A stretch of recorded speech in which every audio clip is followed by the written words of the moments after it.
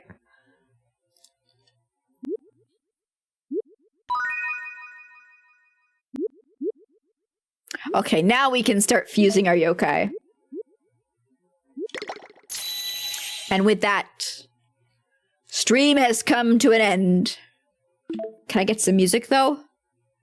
Probably not, honestly. Let's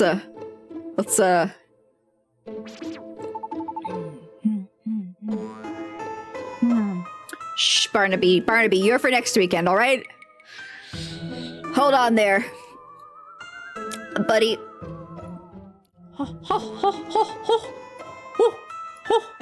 And all right, there we go. Just getting into position, all right? Sorry, it took me a moment or two.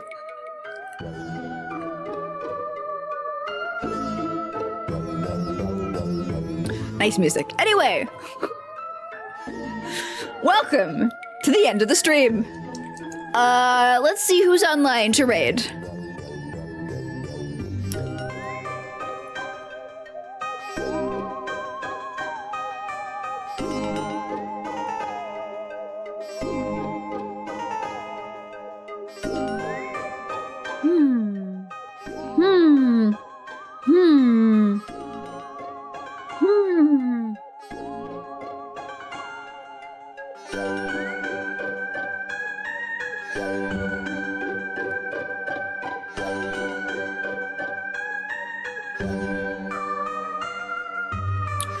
Oh hell, Rowan, Jules, lots of yeah. I'm looking at the same list. Well,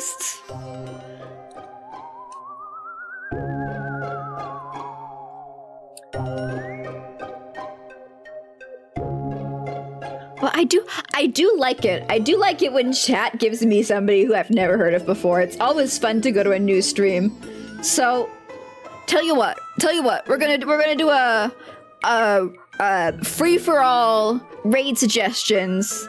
But if they're on my following list, I'm gonna see if I'm gonna still look further. I'm gonna still keep searching. I wanna meet a new VTuber today. Jerma doesn't stream anymore. Jerma's retired. Right? Somebody on the internet told me that, and if anything, internet tells no lies. Georgie said, okay, I do know Georgie. And I do know Higa. But let's see. Let's see what they're doing. I just know too many people. I'm too aware. He's been retired, but only just recently sunk in. Oh, I see. Everyone's in denial, like, no, Jerma's gonna come back. He's not gonna just leave me here.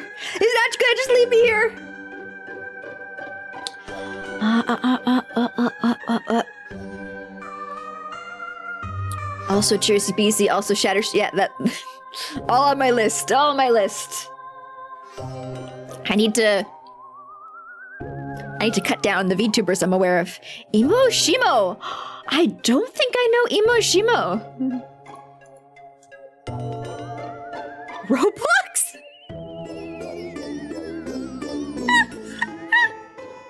Alright! Fuck it! Why not? I've heard of Blorbo. I live the Blorbo lifestyle every single day. Every single day I live the Blorbo lifestyle. We're gonna go meet somebody new, and I'm gonna introduce myself with the worst raid message. With the best raid message ever. Thank you so much for the suggestion, Cream. Alright. Everybody's ready? Give you a little bit of time to put your shoes on. Get your backpacks. Ready for our field trip puddings! Ha-ha! Oh, you made a mistake. No pants of the piggy, no pants for the piggy. Right. There. Okay. This is the state-approved raid message. No pants for the piggy. I will be back tomorrow for some more Baldur's Gate. Hope to see you there. Yeah, otherwise, tomorrow, not tomorrow, the opposite of tomorrow, next Saturday. Is next Saturday the opposite of tomorrow? It's the double flip side opposite reverse of tomorrow. I will be back, of course, with more Yokai Watch, so either way, I'll see you then! Later, Pudens! Ha-ha! Why do I sound like Mickey Mouse? I don't fucking know! So long! Farewell! Get out of my house!